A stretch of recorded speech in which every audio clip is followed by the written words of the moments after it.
Assalamualaikum warahmatullahi wabarakatuh. Perkenalkan, nama saya Lena Suryani, NIM 1901020036, kelas 4B1 Akuntansi Sore, Fakultas Ekonomi dan Bisnis, Prodi Akuntansi, mata kuliah Akuntansi Perbankan, dan dosen Dian Wulansari, Sarjana Ekonomi Magister Akuntansi. Baiklah, di sini saya akan menjelaskan secara singkat mengenai materi laporan keuangan bank. Laporan keuangan bank yang disusun sebagai bentuk pertanggungjawaban manajemen terhadap pihak-pihak yang berkepentingan dengan kinerja keuangan bank yang dicapai selama periode tertentu. Oleh karena itulah, laporan keuangan bank harus memenuhi syarat mutu dan kualitatif akuntansi perbankan. Jenis-jenis laporan keuangan bank ada 3, yaitu laporan keuangan bulanan, laporan keuangan triwulan, dan laporan keuangan tahunan. Di mana laporan keuangan bulanan adalah laporan keuangan bank secara individu yang merupakan gabungan antara kantor pusat dengan saluran kantor bank. Laporan keuangan triwulan adalah laporan keuangan bank yang disajikan 2 periode sekaligus, yaitu posisi tanggal laporan maupun sebelumnya. Dan laporan keuangan tahunan adalah untuk memberikan informasi berkala mengenai kondisi yang secara menyeluruh, termasuk perkembangan usaha dan kinerja bank. Manfaat analisis keuangan bank, yaitu beberapa manfaat yang biasa dirasakan dari adanya analisis laporan keuangan pada suatu bank adalah sebagai berikut. Yang pertama yaitu perkiraan dari hasil dan kondisi keuangan bank. Yang kedua, diagnosis terhadap masalah manajerial, operasional, dan masalah lainnya. Yang ketiga, mengurangi ketidakpastian yang sulit dihindari dari dan sering ditemui dalam proses pengambilan keputusan. Dan yang keempat yaitu pertimbangan awal dalam pemilihan investasi. Oke, selanjutnya yaitu komponen laporan keuangan bank. Di dalam komponen laporan keuangan bank ada beberapa jenis, yaitu pertama, neraca bank. Merupakan laporan yang menggambarkan jumlah kekayaan atau harta, kewajiban sama dengan hutang, dan modal dari suatu perubahan pada saat atau tanggal tertentu. Isi neraca sebagai berikut. Yang pertama yaitu aset kekayaan, yaitu ada aset lancar, uang tunai, dan saldo rekening giro di bank atau kekayaan lain yang diharapkan bisa dicairkan menjadi uang tunai dalam jangka pendek.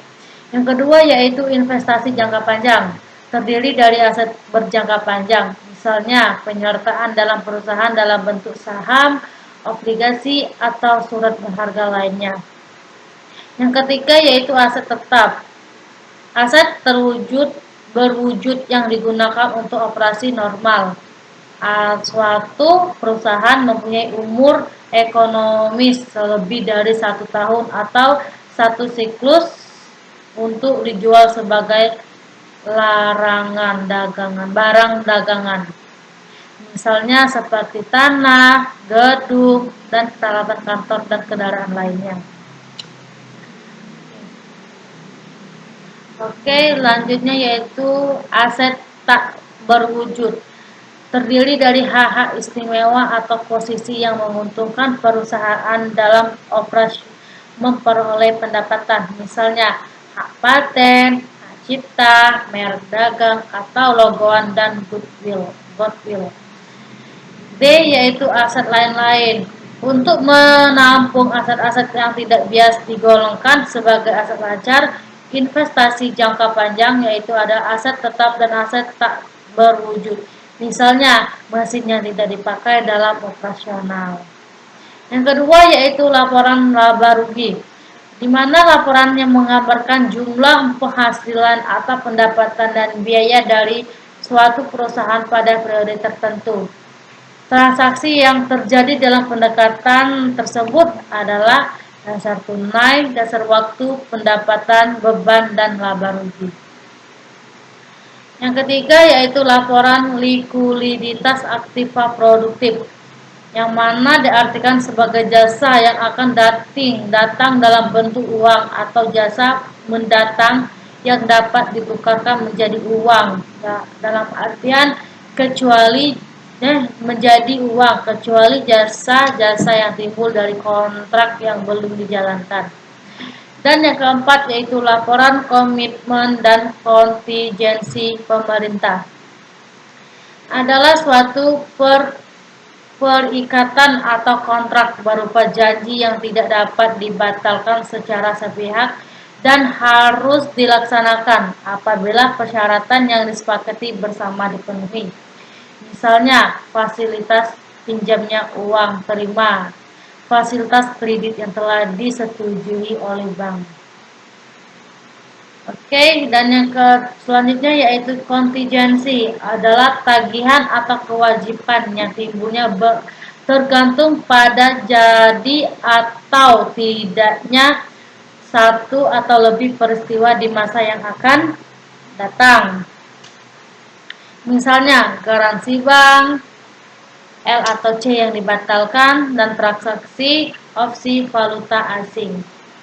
Dan yang keempat yaitu laporan rasio keuangan bank, yang merupakan bentuk rumusan matematis yang menunjukkan hubungan di antara angka tertentu yang dapat digunakan untuk menjelaskan hubungan antara dua macam data finansial.